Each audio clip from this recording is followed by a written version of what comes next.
Jesus baptized more followers than John. Do you get it? Yes. Jesus baptized, in parentheses, he didn't actually do the dunking. And Paul did the same, because people would say, well, I was baptized by Paul. Who you baptized?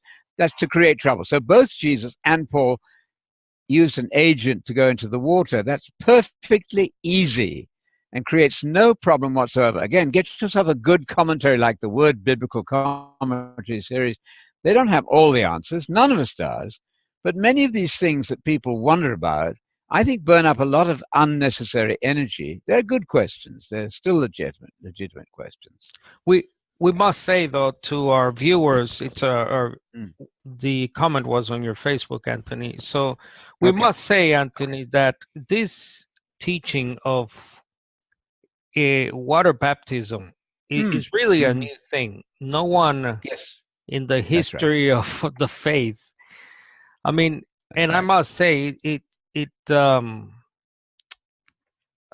talked about bewitched and spellbound. It's really spellbinding to see how this thing developed in the early part of the last century, because it really wasn't known. No one ever questioned whether a Christian should be water baptized. So I'm sorry if I'm coming on too strong here, but it is just offensive to me. I'll speak for myself when people are not only teaching this stuff, but it's really a simple obedience. I mean, I came to the faith late in my life. I was 32, 33. It took me probably one reading of the Bible, the first time I ever read it, to get baptized. I said to my then pastor, I said, why haven't I been baptized? No one had talked to me about it. I read the story of the eunuch in the book of Acts. That struck me to the heart. I said, wait a minute, I haven't done this. I accepted Jesus as my Lord, the old altar call, and I haven't been, why haven't I been baptized? I called my pastor, and he said, well, I was going to talk to you about it, and I didn't know if you were ready yet.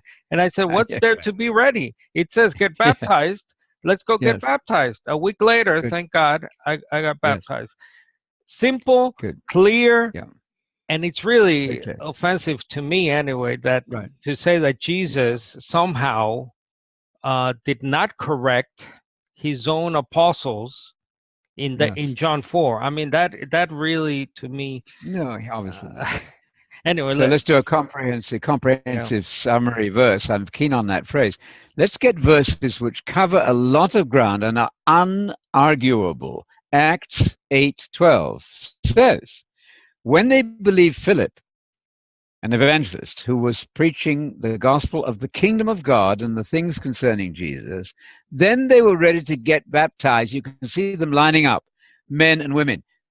That's extraordinarily easy. You'd think that pastors would preach this several times every Sunday, because it's a brilliant summary verse, comprehensive summary verse, which stops all arguments, makes everything easy. Just have to believe it and obey it. We should point out that baptism is a command. There is a sense in which we must be Ezekiels to each other. We must warn people. If one has been misled by some not very responsible Bible teacher to say that water baptism doesn't count, then our task is very gently to warn. Jesus himself said, if I hadn't come and told you, you wouldn't be guilty. But be careful. Take heed how you hear. Do some homework and recognize that disobedience puts you outside the pale of Christianity. So we need to warn, and we'll go on warning. We have been warned. Everybody who corrected us over the years, and more will come, have been a blessing. So thank God for those who try to correct you. Don't dismiss them too easily.